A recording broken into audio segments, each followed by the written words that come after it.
चूहा कुतरता है तो चूहा कुतर्क का प्रतीक है। कई बार आपने भी देखा होगा, जैसे कथा होती है ना तो कई लोग कुतर्क करते हैं, ये भगवान क्या होते हैं, हम तो नहीं मानते भगवान को, ये कुतर्क है। तो गणेश जी ने कुतर्क को अपने पांव के नीचे दबा रखा है। और याद रखिएगा, ईश्वर पर यदि कोई संदेह करता है, संशयात्मा विनश्यति, ईश्वर पर, परमात्मा पर, राम पर, कृष्ण पर कोई संदेह करता है, कुतर्क करता है, तो गोस्वामी जी कहते हैं यदि आपकी बुद्धि कुतर्क करती है तो आप अपने बुद्धि को, अपने मन रूपी कुतर्क को, बुद्धि रूपी कुतर्क को अपने पांव के नीचे दबाओ और वो आप पर हावी ना हो सके, अर्थात श्रद्धा हावी हो, विश्वास हावी हो, पर कुतर्क हावी ना हो, नहीं तो संशयात्मा विनश्यति। गणेश जी ने चूहे को पांव के नीचे दबा रखा है, अर्थात बुद्धि कैसी हो, तर्क रहित बुद्धि हो, कुतर्क रहित बुद्धि हो। यदि आपको कुछ समझ में नहीं आता तो तर्क तो करिए, बट तुरंत कुतर्क मत करिए। तर्क करने का अधिकार है। आपको कोई बात समझ में ना आए, आप पूछ सकते हैं कि गुरुजी ये क्या बात है, ये ऐसे क्यों, ये तो जानिए, पर ईश्वर पर संदेह ना करिए। अभी मैं संशय संदेह की एक चर्चा थोड़ी आगे सुनाऊंगा, जरा सुनिएगा। श्री राम जी के पावन चरणों में, सीता माँ के चरणों में गोस्वामी जी प्रणाम करते हैं और पुनः गाते हैं कि ये जो रामचरितमानस है ये नाना पुराण निगम, ये नाना पुराण, ये 18 पुराण, 4 वेद, सबका शास्त्रों का सार स्वांतः सुखाय तुलसी रघुनाथ गाथा, अपने आनंद स्वांतः निह, स्वयं के आनंद के लिए गोस्वामी जी ये ग्रंथ गा रहे हैं, वेदों का, पुराणों का सार इसमें भर रहे हैं। और गोस्वामी जी कितनी बढ़िया बात लिख रहे हैं, जरा सुनिएगा कि मूकम करो, ये गोस्वामी, ये गीता का श्लोक है, इसी को हिंदी अनुवाद गोस्वामी जी ने किया है।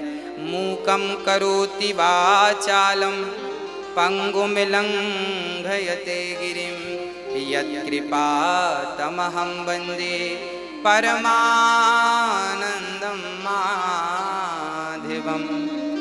अब गोस्वामी जी ने अपने शब्दों में गाया, मूक हों ही बाचाल पंगु चढ़हि गिरिवर गहन, जासु कृपा सुदयाल द्रवऊं सकल कलिमल दहन।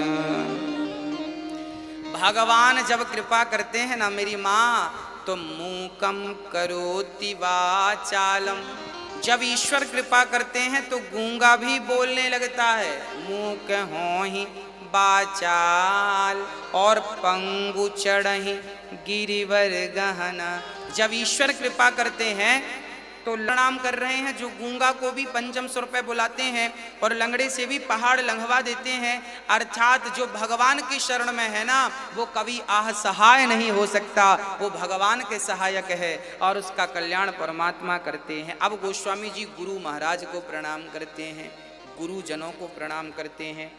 अच्छा, गुरुजनों के चरणों में श्रद्धा बनाए रखिएगा। क्या गाते हैं गोस्वामी जी? गुरु जी की वंदना किस प्रकार गा रहे हैं, जरा सुनिएगा। बंदाऊं गुरु पद पदों में परागा, सुरुचि सुबास सरस अनुरागा। बंदाऊं गुरु पद पदों में परागा, सुरुचि सुबास सरस अनुरागा। आमिय मोरी माय चूरन चारु, समन सकल भव रुज परिवारु। शुक्रति सांभूतन विमल विभूति, मंजुल मंगल मोद प्रसूति। जन मन मंगल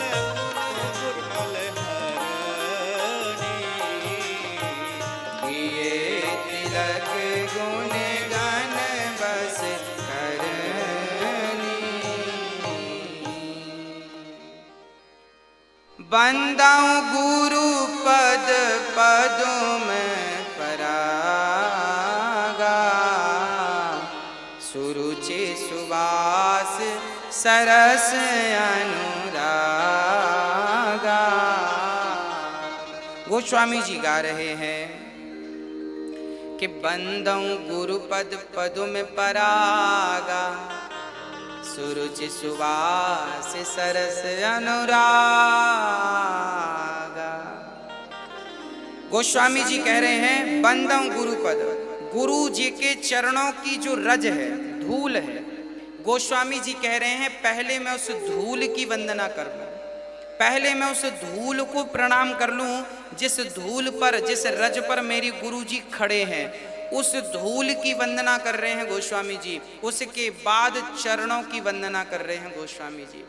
कहते हैं श्रद्धावान लभते ज्ञानम, यदि आपकी श्रद्धा गुरु पर है तो आप कई गुना गुरु के आशीर्वाद से आप कई गुना तरक्की कर जाएंगे। हाँ, कहते हैं जिन पर गुरु की कृपा होती है ना, दशरथ जी का भी दुख दूर तब हुआ जब वशिष्ठ जी की कृपा हुई, क्योंकि उनकी संतान नहीं थी। तब गुरु जी के पास गए और गुरु गृह गयऊं तुरत महिपाला। गुरु जी से कहा गुरुदेव मेरा तो संतान नहीं है और चौंचपन बुढ़ापा आ गया। तब गुरुदेव ने कहा धरा हूँ धीर हुई है सुत चारी, चार बेटा होंगे चिंता ना करना। किसकी कृपा? बोले गुरु जी ने यज्ञ कराया, यज्ञ भगवान की कृपा से आज दशरथ जी के यहाँ लाला हुए, राम लक्ष्मण भरत शत्रुघ्न। तो दशरथ जी के जीवन में भी यदि दुख समाप्त हुआ तो गुरु कृपा से समाप्त हुआ। हाँ, तो अच्छा, राम भी गुरु के पास गए पढ़ने के लिए। गुरु गृह गयाऊं पढ़न रघुराई, अल्पकाल विद्या सब पाई। श्री राम पढ़ने के लिए गुरु के, अर्थात भगवान को भी गुरु का आश्रय लेना पड़ेगा। कई लोग बोलते हैं गुरु जी हम गुरु बनाए, जरूरी है क्या? गुरु बनाना जरूरी है क्या? अरे भाई, दत्तात्रेय जी ने 24 गुरु बना डाले। गुरु बनाना अति अति आवश्यक है, क्योंकि गुरु के बिना सच्चा, देखिए आप जो विद्यालय में पढ़ते हैं ना, स्कूल कॉलेज में पढ़ते हैं, वो क्या होती है? वो शिक्षा होती है। शिक्षा, शिक्षा तो आपको मिल गई, परंतु गुरु क्या देते हैं? बोले गुरु शिक्षा नहीं देते, गुरु तो दीक्षा देते हैं। दीक्षा, तो शिक्षा क्या है और दीक्षा क्या है ये मैं आपको बता दूं। देखिए, जमीन से डीजल और पेट्रोल निकलता है, पर जैसा निकलता है वैसा का वैसा तो गाड़ी पे नहीं डाला जाता। निकल तो आया जमीन से डीजल पेट्रोल, परंतु उसे प्लांट लगाकर फिल्टर करना पड़ेगा। ऐसे ही आपने जो विद्यालय में शिक्षा पाई वो तो जमीन से निकला डीजल की तरह है। हाँ, शिक्षा पाई, सारी शिक्षाएं आपने पाली, परंतु गुरु क्या है? गुरु वो फिल्टर मशीन है। गुरु आपकी शिक्षा को फिल्टर करता है और बताता है कि ये शिक्षा आपके काम की है। क्योंकि जब डीजल पेट्रोल फिल्टर होता है ना, तो खास खास चीज तो निकल जाती है और जो बचा हुआ मटेरियल है वो वेस्ट हो जाता, फेंक दिया जाता है, उसका दूसरा ही उपयोग होता होगा, पर डीजल पेट्रोल बिल्कुल स्वच्छ हो जाता है। ऐसे ही जब जैसे जैसे जैसे हंस दूध पीकर और पानी को छोड़ देता है, ऐसे गुरु का ज्ञान यदि लोगे तो आप गुरु की शरण में जाओगे तो गुरु सार तो आपको दे देगा और कह देगा कि इस शिक्षा से तो आपका उद्धार हो जाएगा, इस दीक्षा से आपका कल्याण हो जाएगा, और जो व्यर्थ ने आपने संग्रह कर रखा है कई बार आप अपने भीतर कपट को जगह दे देते हैं, अहंकार आपके भीतर घुस जाता है। अहंकार, कपट, क्रोध, लोभ। आजकल के बच्चे पढ़ने जाते हैं वहीं बिगड़ जाते हैं, क्योंकि उनकी शिक्षा तो है पर दीक्षा नहीं है, और दीक्षा होती तो बिगड़ने की संभावनाएं समाप्त हो गई होती, क्योंकि वो अंकुश लगा देती है बुराइयों पर। आपको याद रखिएगा, जो सत्संग करते हैं उन्हें क्रोध अधिक नहीं आता, वो अपने क्रोध पर कंट्रोल करना जानते हैं। और पढ़े लिखे पीएचडी वाले विद्यार्थी वो कंट्रोल क्रोध पर करना नहीं जानते। क्यों? अनपढ़ आदमी जो सत्संग से जुड़ा है वो तो अपने क्रोध को कंट्रोल कर सकता है, पर पीएचडी वाला क्रोध को कंट्रोल नहीं कर सकता, क्योंकि वो शिक्षा प्राप्त किया है और इसने दीक्षा पाई है। शिक्षा पा करके व्यक्ति संसार में धन तो कमा सकता है, संसार का सुख तो पा सकता है, पर शांति पाना हो तो शिक्षा से नहीं, शांति तो दीक्षा से ही प्राप्त होती है। यदि मन को आप शांत करना चाहते हैं तो शिक्षा शांत नहीं, दीक्षा शांत करेगी। इसलिए जीवन में शिक्षा के साथ दीक्षा आवश्यक है। इसलिए गोस्वामी जी सबसे पहले गुरुजनों को प्रणाम कर रहे हैं और कह रहे हैं, श्री गुरु पद नख मणिगण ज्योति सुमिरत दिव्य दृष्टि ही होती। आहा, कहते हैं जब मैं गुरु जी के चरणों का ध्यान करता हूं ना तो मुझे दिव्य दृष्टि प्राप्त हो जाती है, ऐसा गोस्वामी जी कह रहे हैं। हाँ, इसके बाद गुरुजनों को प्रणाम करने के बाद गोस्वामी जी प्रणाम किसको कर रहे हैं? बोले, बंदाऊं प्रथम महीसुर चरना मोह जनित संशय सब हरना। गोस्वामी जी अब ब्राह्मणों को प्रणाम कर रहे हैं। विप्रधेनु सुर संतहित लीन मनुज अवतार। भगवान ब्राह्मणों को, श्री गोस्वामी जी विप्र देवताओं को प्रणाम कर रहे हैं। बोले, बिना विप्रों की कृपा के, बिना इनके चरणों की धूल के मेरा कार्य सिद्ध नहीं हो सकता। इसलिए विप्र देवताओं के चरणों में गोस्वामी जी अपना मस्तक नवा देते हैं, चरणों में रख देते हैं, क्योंकि सारे देवी देवता मंत्रों के अधीन होते हैं और मंत्र ब्राह्मण के अधीन होते हैं। इसलिए ब्राह्मणों को गोस्वामी जी वंदना कर रहे हैं। अच्छा, यहाँ पर मैं आपको एक संदेह आपका मिटा दूं। हमारे समाज में चार वर्ग हैं, चार वर्ण हैं, ब्राह्मण, क्षत्रिय, वैश्य और शूद्र। चारों अपनी अपनी जगह बराबर हैं, चारों अपनी अपनी जगह सही हैं। फिर ब्राह्मण वेद पढ़ेगा, वेद पढ़ाएगा, यज्ञ करेगा, यज्ञ कराएगा, दान लेगा, दान देगा, ये कार्य तो ब्राह्मण के हैं। क्षत्रिय का कार्य है यज्ञ करना, यज्ञ कराना, दान देना और युद्ध आदि का निर्णय करना, ये क्षत्रिय का धर्म है, कर्तव्य है। वैश्य का काम है व्यापार करना, बिजनेस करना, पैसों का संग्रह करना, और शूद्रों का काम है सेवा करना, सेवा करना काम है। ये चारों अपनी अपनी जगह बिल्कुल बराबर बराबर हैं।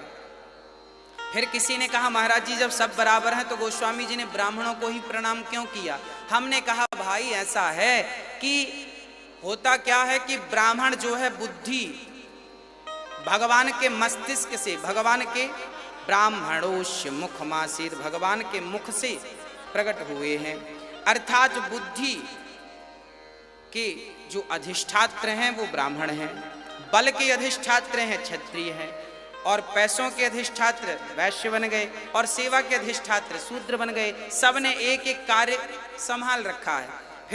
फिर ऐसा क्यों कि गोस्वामी जी ब्राह्मणों को प्रणाम कर रहे हैं?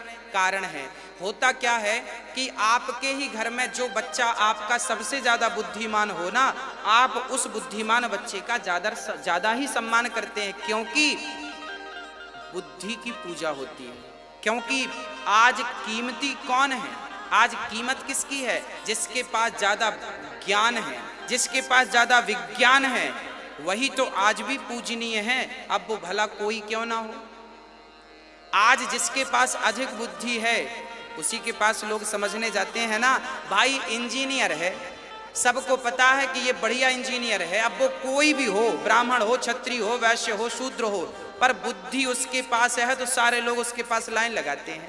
अच्छा डॉक्टर है, बुद्धिमान, इलाज अच्छा करता है, तो वो डॉक्टर किसी भी जात का हो, लोग उसी पे लाइन लगाते हैं, भाई ये बुद्धि। अर्थात सदियों से बुद्धि की पूजा होती आई है, सदियों से आज भी विवेक की पूजा हो रही है, आज भी बुद्धिमान लोगों का ही आदर सत्कार हो रहा है, मूर्ख को कौन जान रहा है। इसलिए ब्राह्मण जो है ये बुद्धि को रखने वाला है, इसलिए गोस्वामी जी ने इन्हें प्रणाम किया। और साथ ही गोस्वामी जी ने कहा कि जैसे मंदिर बनता है तो नीचे से लेके ऊपर तक ईंट लगती है, नीचे से लेकर ऊपर तक ईंट लगती है, ईंट, परंतु ईंट तो नीचे से ऊपर तक मंदिर में लगती है, पर लोग अपना माथा जो है वो देहरी की ईंट पर ही रखते हैं, सारी ईंटों में तो अपना माथा नहीं रखते।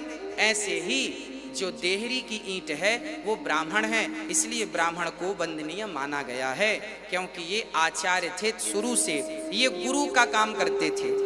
गुरु बनकर ब्राह्मण, जगत गुरु ब्राह्मण, ब्राह्मण गुरु सन्यासी। इसलिए मैं आपको पुनः निवेदन कर दूं कि गुरु बनाने के पहले विचार कर लेना जिसे आप गुरु बना रहे हैं वो ब्राह्मण है या नहीं। यदि ब्राह्मण के अतिरिक्त आपने किसी को गुरु बना लिया तो फिर पतन निश्चित होगा, पतन निश्चित होगा, दोनों का, गुरु और चेला दोनों का पतन होगा। क्योंकि गुरु का अधिकार सिर्फ शास्त्रों ने और विधाता ने केवल ब्राह्मणों को दे रखा है। जगत गुरु ब्राह्मण, ब्राह्मण गुरु सन्यासी और सन्यासी गुरु अविनाशी। इसलिए ब्राह्मण ही गुरु के योग्य है और ब्राह्मण को ही गुरु नियुक्त करना चाहिए। पहले के जमाने में गांव में ही जो पंडित जी हुआ करते थे, लोग उन्हीं को अपना गुरु बनाते थे। कोई भी बात हो तो गुरु जी के पास, गुरु जी क्या करें, हाँ बताइए क्या करें, ये उलझन है। तब गुरु जी अपने विवेक से, चूंकि वो बुद्धिमान थे ना, क्योंकि वो वेदों का अध्ययन करते थे ना, क्योंकि वो पुराणों को समझते थे ना, तो वो अपने विवेक से वो अपने शिष्य का समाधान कर देते थे। इसलिए गुरु की आवश्यकता पड़ती है। और गोस्वामी जी गा रहे हैं कि बिनु सत्संग विवेक ना होई। जब बहुत सत्संग करेंगे, अच्छा गुरु क्यों? क्योंकि गुरु सत्संग कराते हैं और करते हैं, इसलिए आप सत्संग करिए। सत्संग करेंगे तो विवेकशील बन सकेंगे आप, और विवेकशील बनेंगे तो आपका निश्चित कल्याण होकर ही रहेगा। हाँ, सठ सुधरहि सत्संगति पाई। हाँ, गोस्वामी जी कह रहे हैं कि जो विवेकशील है, अच्छा बुद्धि अलग है, विवेक अलग है। आप समझिएगा, ये रामचरितमानस है, बहुत कठिन सब्जेक्ट है, समझिएगा। गोस्वामी जी लिख रहे हैं कि सबसे ऊपर होता है विवेक। विवेक के ऊपर देखिए, मैं शुरू से चलता हूं। सबसे पहले होती हैं इंद्रियां, आंख देखती है, कान सुनते हैं। आंख, इंद्रियां, पांच इंद्रियां, शब्द स्पर्श रूप रस गंध, इन इंद्रियों से बड़ी कौन? इन्हें इंद्रियों को चलाता कौन है? बोले मन। मन कहता है इसे देखो तो आंख देखती रहती है, अर्थात इंद्रियां मन के अधीन है।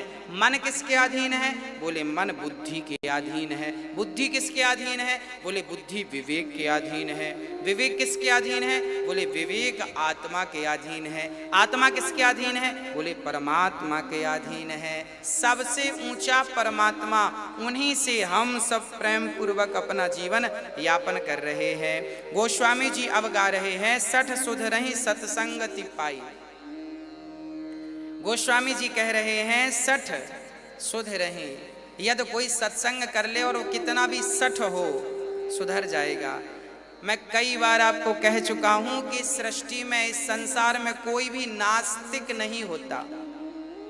कोई ये कहने लग जाए कि मैं नास्तिक हूं तो ना, कोई नास्तिक नहीं होता, कोई नास्तिक हो ही नहीं सकता। फिर ये क्यों कहते हैं लोग मैं नास्तिक हूं? भाई बात ऐसी है कि जहां प्रकाश नहीं होगा वहां अंधकार तो होगा ही होगा ना। प्रकाश के अभाव को ही तो अंधकार कहते हैं। जहां प्रकाश नहीं है वहां अंधकार है। उसी तरह जहां सत्संग नहीं पहुंचता, जिन तक सत्संग नहीं पहुंचता वो नास्तिक मान लेते हैं अपने आप को। भाई हम तो भगवान को नहीं मानते। तुम कह जरूर रहे हो मानते नहीं है, पर जिस दिन मेरे राम को जान लोगे ना उस दिन मानने लग जाओगे। हाँ, अभी तुम कथा सुनते नहीं हो, सत्संग करते नहीं हो, इसलिए मानते नहीं हो। सत्संग करने लग जाओ। जैसे जैसे लोहे का पारस मणि स्पर्श कर ले तो लोहा सदा सदा के लिए सोना बन जाता है, ऐसे कोई सठ, कोई मूर्ख यदि भगवान की कथा को श्रवण कर ले एक बार, और कथा का पारस एक बार किसी सठ को स्पर्श करा दिया जाए तो वो नास्तिक सदा सदा के लिए भगवान का दास सेवक बन जाता है। ऐसी भगवान की पावन महिमा है। हाँ, अब गोस्वामी जी खलों को प्रणाम कर रहे हैं। गोस्वामी जी कहे बहुरी बंदी खल गन सती भाई। खलों की वंदना, गोस्वामी जी से पूछा भाई आप खलों की वंदना क्यों कर रहे हैं? तब गोस्वामी जी बोले इनकी वंदना करना जरूरी है। इन्हें यदि एक बार नमस्कार कर लिया ना तो ये तुरंत निकल जाएंगे, और यदि नमस्कार नहीं किया ये बैठे रहेंगे, तर्क कुतर्क करेंगे, समय बिगाड़ेंगे। इसलिए भैया ठीक है, एक बार कर लिया आगे बढ़ो। खल किसे कहते हैं? खल के दो काम हैं, जो केवल खाए और लड़े। खा मतलब खाए, ला मतलब लड़े, वो खल। खाए और लड़े। कई लोगों की आदत आपने देखी होगी, दो ही काम होते हैं, खाना। कई लोगों का हमने देखा झगड़ा। एक बार पानी का, सुबह का टाइम था, पानी नल आने वाले थे, खड़े थे लोग लाइन लगाकर। एक सज्जन बड़े प्यासे थे। अब आपने देखा होगा शहरों में जहां नल आते हैं ना, बड़े बड़े डिब्बे लोग लाइन लगा के रख देते हैं एक के बाद एक। अब उसी समय कोई प्यासा लोटा लेके आ गया और पानी भर रहा था, कोई उसका नंबर था, वो पानी भर रहा था। तभी एक प्यासा आ गया लोटा लेके, भैया एक लोटा पानी। अब वो लगा चिल्लाने, मूर्ख हो क्या, लाइन पे लग नहीं सकते हो? अरे भैया प्यास लगी है, प्यास, एक लोटा ना, कोई प्यास व्यास, चलो पीछे। मतलब आप पानी के लिए अपनी इंसानियत भी छोड़ देंगे, सब भूल जाएंगे आप। अरे भाई संस्कार ये नहीं है, संस्कार तो ये है कि भाई आइए आप ले लीजिए, आप भर लीजिए, आप पी लीजिए पानी, आप पहले भोजन कर लिए। राजा रंती देव कितने दिन से भूखे थे, पर जब उनके सामने कोई भूखा आया तो उन्होंने अपनी थाली खिसका के चांडाल को दे दी, भैया जी आप भूखे हैं, आप प्रसादी पा लीजिए। राजा रंती देव 63 दिन से भूखे थे, 63 भूखे थे।